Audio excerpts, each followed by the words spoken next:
Hello, we are subject to change. Our team includes Anea, who will discuss servant leadership, Joy, who will discuss situational leadership, Vanessa, who will discuss laissez-faire leadership, and Marella, who will discuss transformational leadership. The benefits of servant leadership are that they are ethical, influential, allow innovative behavior, and supportive/free thinking. The ethical aspect of servant leadership focuses on the value, striving others to be better, and growing within themselves. Servant leadership is based on respect. You respect others how you would want to be respected.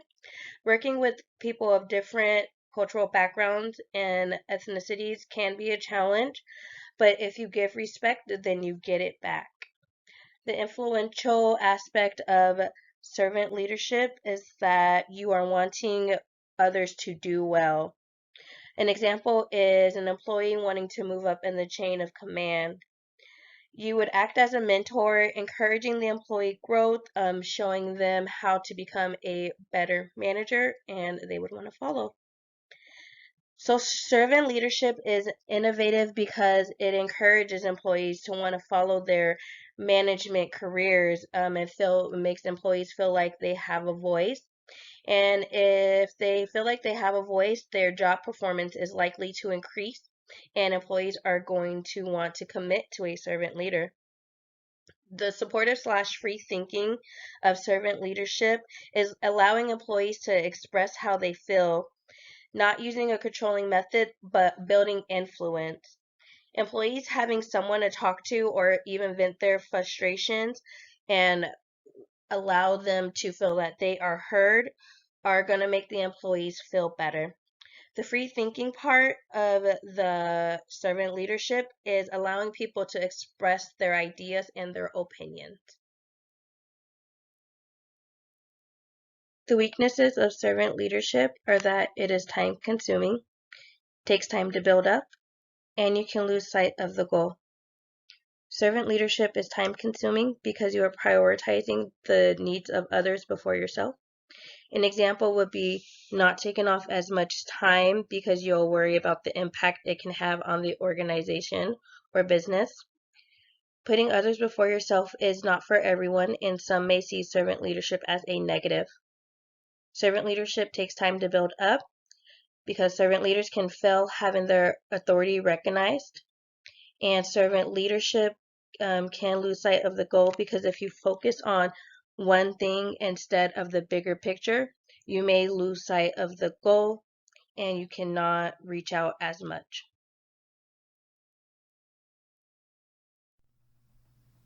Roughly translated, the term laissez faire means let it be. Laissez faire leadership is a subtype of passive avoidant leadership that essentially leaves employees to their own devices until a major issue arises. This hands off leadership style fosters individuality, as the minimal level of oversight allows employees to solve problems in a way that they see fit, rather than requiring adherence to a strict set of rules dictating how they solve problems.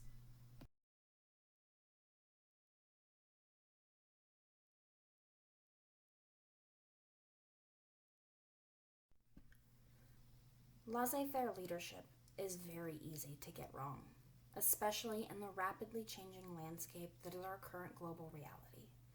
With the loss of many experienced healthcare workers to early retirement, death, or disability, the startling lack of resources for new graduates due to staffing and supply shortages, and the constantly changing and frequently conflicting recommendations handed down by governmental organizations, there are very few situations in which this style of leadership makes sense for healthcare management in today's world.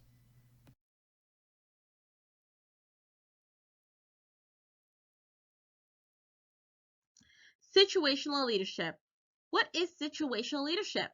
Well, it is the methodology that the relationship between leaders and followers are the most important framework to analyze readiness for accomplishing tasks And this is in regards to whether the follower can accomplish a specific task, a function, or objective based on the leader's diagnosis. So the necessary amounts of relationship behavior and task behavior are looked at in regards to developing the follower based on their needs and with the mindset that they are going to advance. Now, the benefits to this is that it allows for a very flexible approach. Team building is fundamental to situational leadership, such as positive relationship building as well. It is the core of situational leadership, and comprehensive development of the team member is important because team members are supposed to take on ownership and responsibility for. On this slide, we're going to go over the path to success. Now, high on the path to success is participating and selling the task to followers. Leaders are expected to have a positive relationship in regards to being able to assist and also to guide their followers to accomplish company tasks. Low on the path is delegating and telling. Situational leadership is based off of having mature followers that don't require much telling and are trusted based on the relationship they have developed with the leader. And so delegating tasks are also unnecessary because followers feel an ownership over the tasks and over the mission that the leader has presented. The weaknesses in regards to situational leadership has to do with relying heavily on the maturity of followers. Also, the goals are short term. In regards to setting long-term goals that are super flexible and is based on whether or not the relationship between leader and follower is strong is not as reliable. And in regards to changing environment, situational leadership is not suited for frequently or rapidly changing environments because the relationships take time to develop.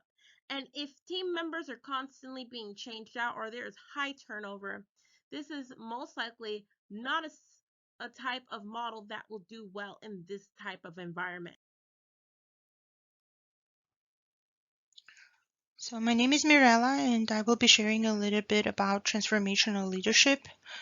And according to Bass, transformational leadership is defined as a leadership style that transforms followers to rise above their self-interests through changing their ideals, morality, values, and interests, and also motivating them to go beyond expectations.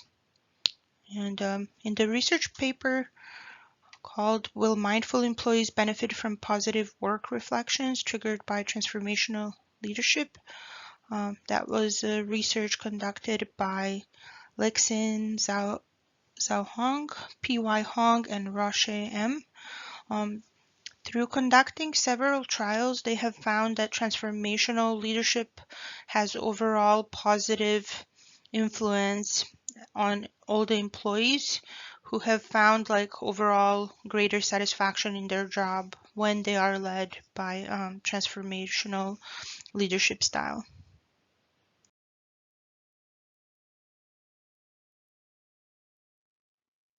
And when it comes to some challenges and benefits of transformational leadership, it seems like benefits outweigh the challenges by far.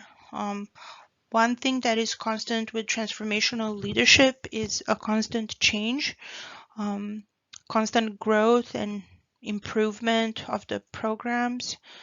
So transformational leaderships are always on the lookout on how to improve all the segments and aspects of their program or of the team that they are leading. They are always focused on making things better, transforming the outcomes, improving the quality of care, improving the efficacy and efficiency of the employees, improving the processes, and on one end, those are the benefits. And as far as like some challenges that transformational leadership may represent, those would include pretty much like no tolerance for stagnation. And this can cause some pressure for employees who are not really willing to be part of that transformational spirit of constant change.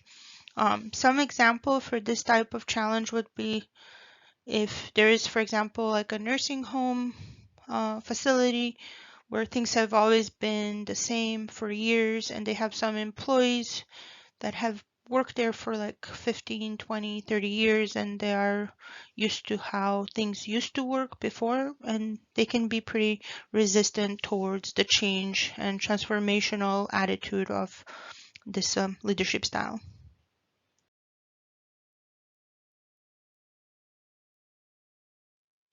So after researching all the different leadership styles, our team has agreed that transformational leadership is the most applicable and recommended leadership style for healthcare in today's conditions that we have. The reasons for this would be primarily it would be the increased value of healthcare and increased efficiency, as since the pay system has switched from fee for service for fee for value, there has been ever increasing need for transformational leaders who will create ways to provide healthcare in a way that meets these standards and conditions of participation. And on another hand, the healthcare needs transformational leaders more than ever because the retention rates of employees are so low, and this is affecting all the patients very negatively. So we do need transformational leaders who will be bringing about that change that will make employees stay at their jobs and be satisfied with the work conditions and with the overall environment. And increased retention rates will improve the quality of care, and it will improve efficiency of the healthcare programs as well. And yeah, thank you so much for listening, and that would be all.